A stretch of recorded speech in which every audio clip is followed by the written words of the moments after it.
ఉచిత IVF IUI consultation, ఉచిత ultrasound scan. 49 అంటే సంతానం, 49 అంటే సంతోషం. రేవంత్ రెడ్డి ప్రభుత్వము వనరుల సమీకరణ పైన దృష్టి కేంద్రీకరించింది.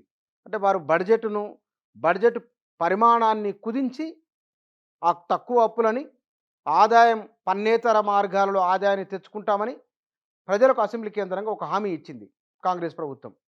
అందులో భాగంగానే ఏ మార్గాల ద్వారా ఆదాయం వస్తుందో చూస్తూ ఉన్నది. ఏముంది, 6 గ్యారంటీలు. కాస్త ఎక్కువ ఆదాయం 10-15 వేల కోట్ల రూపాయలు వస్తే కనుక అది పెన్షన్దారులకు, ప్రభుత్వం ఇస్తున్న పెన్షన్దారులకు, లేకపోతే కనుక రైతు భరోసాకు 6 గ్యారంటీలలో ఏ 2 గ్యారంటీలు అయినా సరే, ఇవాళ ఉచిత విద్యుత్తు, సిలిండర్లు, అదేవిధంగా బస్సు ప్రయాణం, ఈ మూడింటికి సరిపడా సంవత్సరానికి అమౌంట్ ఒక 15,000 కోట్ల రూపాయలు అవుతాయి. ఒకే ఒక నిర్ణయంతో 3 గ్యారంటీల అమౌంట్ను సెట్ చేసుకునే ప్రయత్నం చేస్తున్నది ప్రభుత్వం. అది ఎట్లా అంటే LRS. ఈ LRS, BRS ఇది 2020 సంవత్సరంలో గత ప్రభుత్వం వీటిని ప్రతిపాదించింది.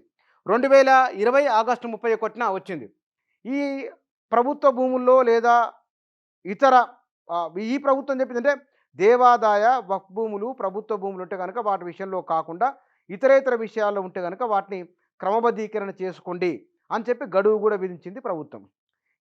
దీని ద్వారా LRS ద్వారా ఈ లేఅవుట్ రెగ్యులరైజేషను క్రమబద్ధీకరించుకోవడం ద్వారా ప్రభుత్వానికి 10 నుంచి 15 వేల కోట్ల రూపాయల పైబడే ఆదాయం రాబోతున్నది.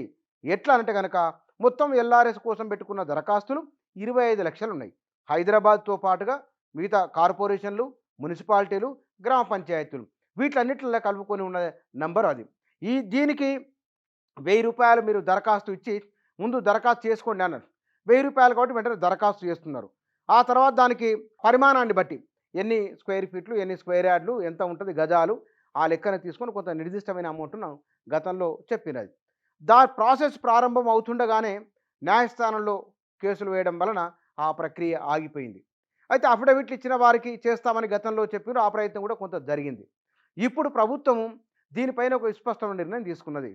ఈ అక్రమ లేఅవుట్లు ఏవైతే ఉన్నాయో వాటిని క్రమబద్ధీకరించుకోవాలని చెప్పింది. కాబట్టి ఈ 25.44 లక్షల అర్జీదారులు ఎవరైతే ఉన్నారో వాళ్ళందరికీ మంచి అవకాశం. మరి లక్షల రూపాయలు ఏకకాలంలో కట్టాలంటే అందరూ చెల్లించలేరు. కాబట్టి ఈ మార్చి చివరి నాటికల్లా కాకుండా ఆ వ్యవధిని కొంత పెంచండి అని కూడా రియల్టర్లు విజ్ఞప్తి చేస్తున్నారు ప్రభుత్వానికి.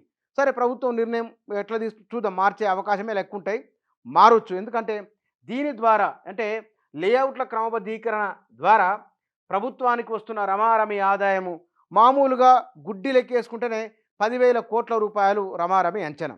ఇక దాన్ని నిర్దిష్టంగా లోతులోకి వెళ్ళి విధి విధానాలు ఖరారు చేసుకొని పరిష్కార ప్రక్రియ ప్రారంభమైన తర్వాత ఇది 15 నుంచి 20,000 కోట్ల రూపాయల వరకు ప్రభుత్వానికి ఆదాయంగా రావచ్చు అనేది. కానీ వాళ్ళ నమస్తే తెలంగాణలో వచ్చిన ఒకానొక కథనం ఏమిటంటే ఇవాళ మంత్రివర్గంలో ఉన్నవారు 2-3 మాట్లాడిన మాట LRS విషయంలో తాము ఉచితంగా చేస్తామని గతంలో వారు అన్నారని ఆ పత్రికలో రాసినది.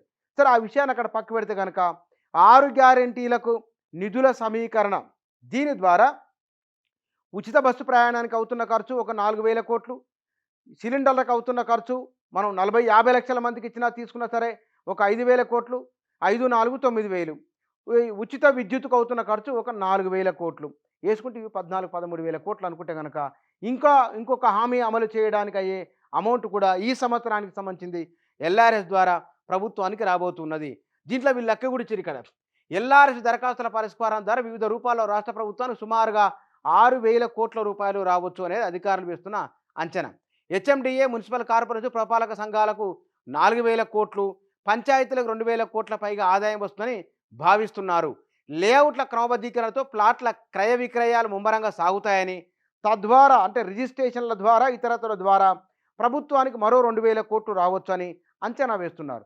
తో పాటుగా హైదరాబాదులోనే అది గట్కేసరు ఈ శివారు ప్రాంతాల లోపల ప్రభుత్వానికి దగ్గర ఒక 1000 నుంచి 1,500 కోట్ల రూపాయలు రావచ్చని ఒక అంచనా. ఇప్పటికున్నది తాత్కాలికమైన అంచనా.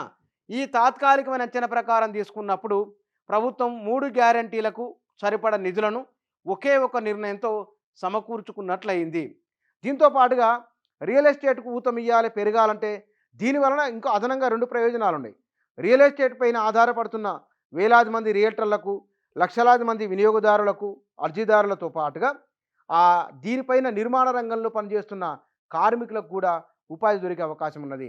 ఈ సిమెంటుకు, సీకు, స్టీలు, పార పని చేసుకునే వాళ్ళకు, మేస్త్రీలకు, ఇటుక బట్టీల వారికి, సిమెంటు అంటే కంకర వారికి, ఇసుక వారికి, ఇట్లా వేలాది మంది పరోక్షంగా ఉపాధి లభించే అవకాశం ఉన్నది.